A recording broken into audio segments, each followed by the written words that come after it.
Hello friends, आज के video में हम दिसंबर 2012 का सेकंड पेपर देख रहे हैं। तो सबसे पहला क्वेश्चन है कि मध्य पाषाण युगीन स्थल जो है वो है बागोर का, जो राजस्थान में है। फिर लघु पाषाण उपकरण, ये है लंघनाच। नियमित कृषि का आरंभ कब हुआ है और कहाँ हुआ है?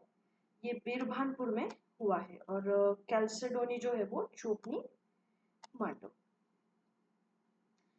निम्न स्थलों में से किस स्थल पर प्रस्तर उपकरण निर्माण का केंद्र था? तो वो इसामपुर है। ऋग्वेद शाकल, यजुर्वेद कण्व, सामवेद रामायणीय और अथर्ववेद पिप्पलाद। महाभारत में वर्णित स्थलों की पहचान निम्नलिखित में से किस स्थल से की जाती है? चित्रित धूसर भांड से। निम्नलिखित में से कौन सा स्थल परिपक्व हड़प्पीय स्थल से संबंधित नहीं है? सरायखोला नहीं है, बाकी सारे धलेवान, लखमीर वाला और सुरकोटड़ा परिपक्व हड़प्पीय स्थल है। वर्तमान में राजा अशोक की खंडित उद्भूत प्रतिमा कहाँ मिलती है? कर्नाटक में कनगहल्ली में मिलती है। बुद्ध के समकालीन धार्मिक संप्रदायों का उल्लेख किस बौद्ध साहित्य में प्राप्त होता है? ब्रह्मजाल सूत्र में मिलता है। क्या बुद्ध के समकालीन धार्मिक संप्रदायों का उल्लेख? निम्नलिखित में से कौन सा ग्रंथ संगम साहित्य का संग्रह ग्रंथ नहीं है? तिरुकुरल नहीं है। इत्तोके पत्तुपातु अहिनारुडु ये संगम साहित्य के संग्रह ग्रंथ है।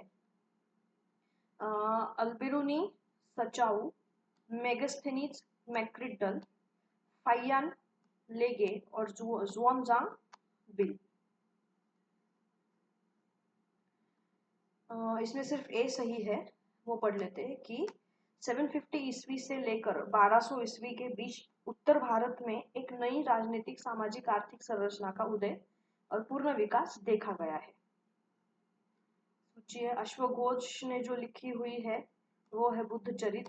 भास ने जो लिखा है वो बाल चरित। विशाखा दत्त ने मुद्रा राक्षस और हेमचंद्र ने कुमारपाल चरित। अर्थशास्त्र का सर्वप्रथम अंग्रेजी अनुवाद 1915 में किया गया था। इसमें सबसे पहले कालानुक्रम लगा तो उग्रसेन सबसे पहले, फिर पंडुक, फिर गोविशंक और फिर धन। उग्रसेन, पंडुक, गोविशंक और धन।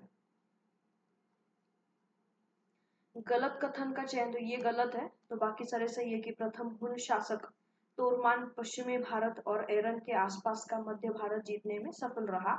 तोरमान ने जैन धर्म अपनाया था और मिहिरकुल श्रीलंका जीतने में सफल रहा। यही सही है। इसमें भी कालक्रम लगाना है, तो सबसे पहले पुष्यभूति आए, फिर नरवर्धन आए, फिर यशोमती और फिर आखिरी में राजश्री।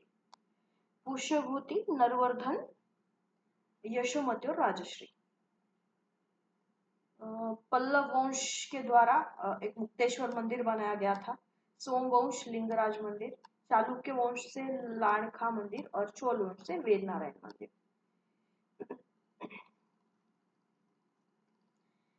भंडारकर ने जो थ्योरी बताई है वो है राजपूतों की हुन उत्पत्ति राजपूतों की। चांदबरताई ने जो बताई है वो अग्निकुंड से राजपूत, मतलब भंडारकर राजपूतों की हुन उत्पत्ति, चंदबरताई अग्निकुंड। कर्नल टॉड ने जो बताया वो विदेशी उत्पत्ति बताई है और गौरी शंकर ओझा ने राजपूतों की क्षत्रिय उत्पत्ति बताई है। सुल्तानगढ़ी किसका मकबरा था? नसीरुद्दीन मोहम्मद का ये मकबरा है, सुल्तानगढ़ी नसीरुद्दीन मोहम्मद। इसमें फुतुह का मतलब क्या है? कि एक बिन मांगा जो दान होगा उसे फुतुह कहते हैं। खानकाह क्या है? सूफी खानकाह है। बरकत क्या होगा? कि एक सूफी की आध्यात्मिक पवित्रता और एक मलफूज जो है वो सूफी संत का वार्तालाप।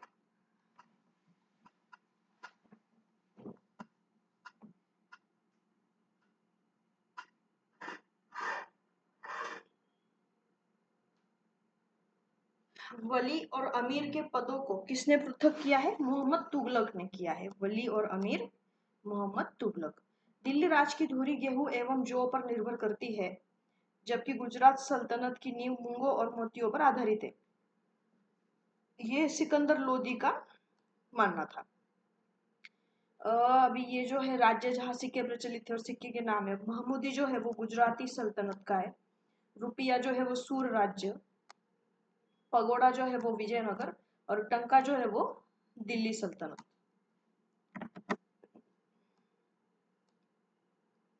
सही नहीं है जो ये है, सही नहीं वाला सारे बाकी पढ़ लेते कि वह कौन सुल्तान जैनुल आबिदीन अपने को अमीरुल मोमिनीन कहता था। कौन? सुल्तान जैनुल आबिदीन अपने को अमीरुल मोमिनीन कहता था। उसने कृषि उत्पादन एवं विस्तार में अत्यधिक रुचि ली। उसने शेखुल इस्लामाबाद के पद का समाप्त कर दिया। इसमें ये जो ये पहला वाला सही नहीं है, बाकी सारे सही है कि 16वीं शताब्दी के पूर्वार्ध में भारत में पुर्तगाली व्यापारियों की गतिविधियों के बारे में यूरोप के बाजारों में भारतीय मसालों को बेचकर पुर्तगालियों ने बहुत लाभ प्राप्त किया। पुर्तगालियों ने हिंद महासागर के अनेक तटीय स्थानों को अधिकृत कर वहां पर अपने दुर्गों का निर्माण किया।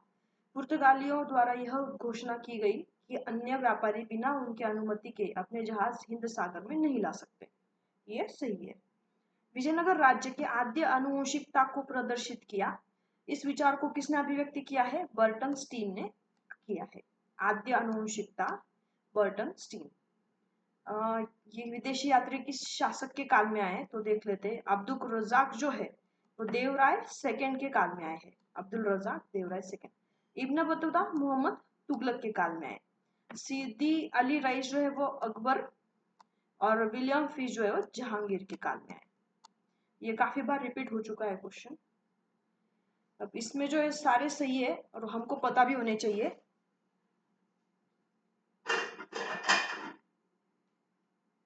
तो एक बार पढ़ लेते कि अकबर ने 1564 में जजिया समाप्त कर दिया। सही है। अकबर में 1575 में जजिया को पुनः लागू किया। उसके बाद अकबर में 1579 टू 80 में जजिया को पुनः समाप्त किया, और औरंगजेब ने फिर से 1679 में जजिया को पुनः लागू किया।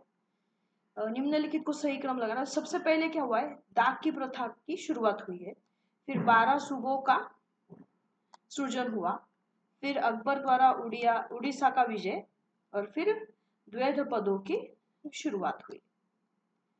अब निम्नलिखित में से किन चित्रकारों के बारे में जहांगीर की मान्यता थी कि अपने विशिष्ट क्षेत्र में उनका कोई प्रतिस्पर्धी नहीं था? तो ये जो अबुल हसन है और उस्ताद मंसूर है, ये उसका आंसर है। इसमें कालानुक्रम नहीं, उसमें क्या है कि निम्नलिखित उत्तर पूर्वी भारत के किन राज्यों पर मुगलों द्वारा आक्रमण किया गया है? तो अहोम और कुछ में आक्रमण किया हुआ था। पुस्तक और उसके लेखक है तो गुलशन इब्राहिमी जो है वो इन्होंने लिखी है, मोहम्मद कासिम फरिश्ता। बसातीन सलातीन जो लिखी है वो गुलाम मुर्तजा ने लिखी है। फुतुहात आदिल शाही ये फुजनी अस्तराबादी ने लिखा है, और नुस्खा दिलकुशा भीमसेन ने। ये काफी बार क्वेश्चन रिपीट हो चुका है। नुस्खा दिलकुशा भीमसेन ने लिखा हुआ है। फिर से बुक और उसके ऑथर है तो अर्ली मुगल पेंटिंग जो है वो मिलो क्विकलैंड बीच ने लिखी हुई है। द हिस्ट्री सल्तनत architecture R Nath. Mughal painters and their works Som Prakash Verma. और Mughal architecture in outline of history and development है वो एम्बा कोच ने लिखा हुआ है।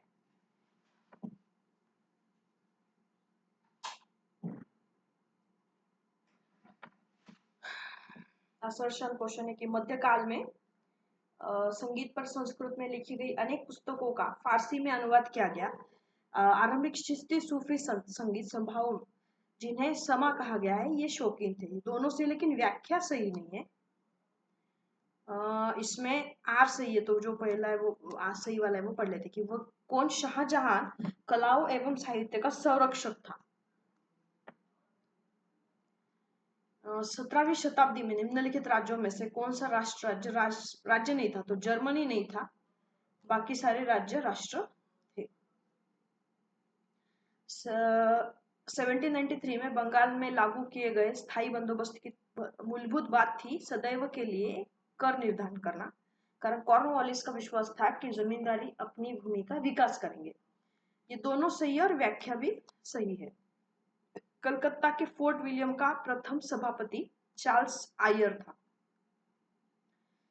अब इंडियन मिरर जो है वो Debendranath Tagore. Tribune Dayal Singh, Modern Review Natesan और इंडिपेंडेंट इंडिया एम.एन. रॉय। अब ये कांग्रेस के अधिवेशन के अध्यक्ष, तो गांधी जी ने जो है वो बेलगाम अधिवेशन की अध्यक्षता की है, रास बिहारी घोष ने सूरत की है, दादा भाई नौरोजी ने कलकत्ता और जवाहरलाल नेहरू ने लाहौर। अब पार्टी और उसके सदस्य, तो वीडी सावरकर जो है वो अभिनव भारत से संबंधित है, लाला हल्दयार जो है करजन वायली से संबंधित है, तारकनाथ दास गदर पार्टी और मदन लाल ढींगरा फ्री हिंदुस्तान। इसमें कि निम्नलिखित में से कौन से जिले मद्रास प्रेसिडेंसी में उत्तरी सरकार के थे, तो मुस्तफानगर, एलोर, राजमुंदरी और चिकागोल ये है उत्तरी सरकार के प्रेसिडेंसी। क्रिस्प मिशन का उद्देश्य था भारतीय नेताओं को ब्रिटेन के युद्ध प्रयासों को समर्थन देने के लिए मनाना। प्लान्ड इकोनॉमी फॉर इंडिया का लेखक है Visvesvaraya. Planned economy for India 1936 की बुक है। इसमें बस यही सही कि अंग्रेजों ने भारत में पाश्चात्य शिक्षा को आरंभ किया, बस यही सही है। इसमें जो है सबसे पहले क्या आया है, द्वितीय कर्नाटक युद्ध हुआ, फिर तृतीय अंग्रेज मैसूर युद्ध, फिर द्वितीय अंग्रेज मराठा युद्ध और फिर प्रथम अंग्रेज सिख युद्ध। सबसे पहले जो है वो संताल विद्रोह हुआ है, फिर दक्कन दंगे हुए, फिर मुंडा विद्रोह और फिर मोपला। संथाल, दक्कन, मुंडा, मोपला। गौ संरक्षणी सभा के संबंध में है दयानंद सरस्वती। रस्त गुफ्तार के संबंध में है विवेकानंद। साधारण ब्रह्म समाज शिवनाथ शास्त्री और प्रबुद्ध भारत के संबंध में है जे.बी. वाचा। सही क्रम लगाना है तो सबसे पहले क्या हुआ है, साइमन कमीशन आई है, फिर गांधी एरविन समझौता हुआ, फिर क्रिप्स मिशन और फिर भारत विभाजन। ब्रिटिश शासनकाल के किस कानून के अंतर्गत लोगों को बिना उचित सुनवाई के बंदी बनाने की अनुमति मिली? ये रौलट एक्ट जो है वो बिना सुनवाई के ही बंदी बनाने की अनुमति दे रहा था। और आखिरी है कि असाधारण मंदी की शुरुआत वॉल स्ट्रीट में कीमतों के गिरने से संबंधित है। शुक्रिया।